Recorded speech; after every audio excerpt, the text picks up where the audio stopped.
നമസ്കാരം. ഇന്ന് നമ്മൾ നോക്കാൻ പോകുന്നത് നിങ്ങളുടെയും നിങ്ങളുടെ പാർട്ട്ണറുടെ ഫീലിങ്ങും നിങ്ങൾ തമ്മിലുള്ള ഒരു കമ്പാറ്റബിലിറ്റിയും നോക്കാം.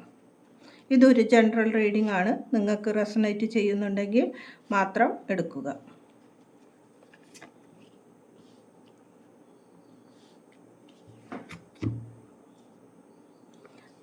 ആദ്യത്തെ കാർഡ് ജസ്റ്റിസ് എന്ന കാർഡാണ്. നൈറ്റ് ഓഫ് വാണ്ട് എന്ന കാർഡാണ് അടുത്തത് ദ സ്റ്റാർ എന്ന കാർഡാണ് കിട്ടിയിരിക്കുന്നത്. ജസ്റ്റിസ് എന്ന കാർഡ് പറയാനുള്ളത്, നിങ്ങൾ ഇപ്പോൾ ഒരു നീതി തേടിക്കൊണ്ടിരിക്കുന്ന അവസ്ഥയാണ്. നിങ്ങളുടെ ഫീലിംഗ് ചില കാര്യങ്ങൾ ഈ ബന്ധത്തിനെ കുറിച്ച് നിങ്ങൾക്ക് അറിയണം എന്നും ഒരു നീതി ഈ ബന്ധത്തിൽ നിന്ന് കിട്ടണമെന്നും ചിന്തിച്ചു കൊണ്ടിരിക്കുന്ന ഒരു അവസ്ഥയാണ് കാണുന്നത്. ആ വ്യക്തിയുടെ അടുത്ത് നിന്ന് വന്ന ചില പ്രശ്നങ്ങൾ നിങ്ങൾക്ക് ജീവിതത്തിൽ ഒരു വല്ലാത്ത തടസ്സത്തിലേക്ക് അല്ലെങ്കിൽ മാനസിക സമ്മർദ്ദത്തിലേക്കാണ് വന്നിരിക്കുന്നത്.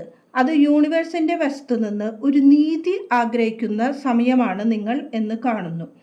നൈറ്റ് ഓഫ് വാണ്ട് എന്ന ഈ കാർഡ് പറയുന്നത്, ആ വ്യക്തി അത് നിങ്ങളുടെ lover partner he or she ആകാം, നിങ്ങൾ കാണുന്ന വ്യക്തിയുടെ അനുസരിച്ച്. ആ വ്യക്തി ചില ഹൈ എനർജിയിൽ മറ്റുള്ള കാര്യങ്ങളിൽ ആളുടേതായ സന്തോഷത്തിന് വേണ്ടി മുൻതൂക്കം കൊടുത്തുകൊണ്ട് മുന്നോട്ട് പോകുന്നതാണ് കാണുന്നത്. നിങ്ങളിൽ നിന്ന് അകന്ന് മറ്റുള്ള ചില കാര്യങ്ങളിൽ ശ്രദ്ധിച്ചിട്ടും ആ എനർജി അവിടെ ഫോക്കസ് ചെയ്ത് മുന്നോട്ട് പോകുന്നതാണ് കാണുന്നത്.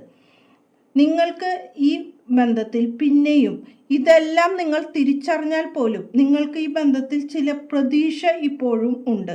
കാരണം ആ വ്യക്തി നിങ്ങളെ മനസ്സിലാക്കി ഒരു പക്ഷേ തിരിച്ചു വരുമെന്നുള്ള ഒരു ചിന്ത നിങ്ങളുടെ ജീവിതത്തിലുണ്ട്.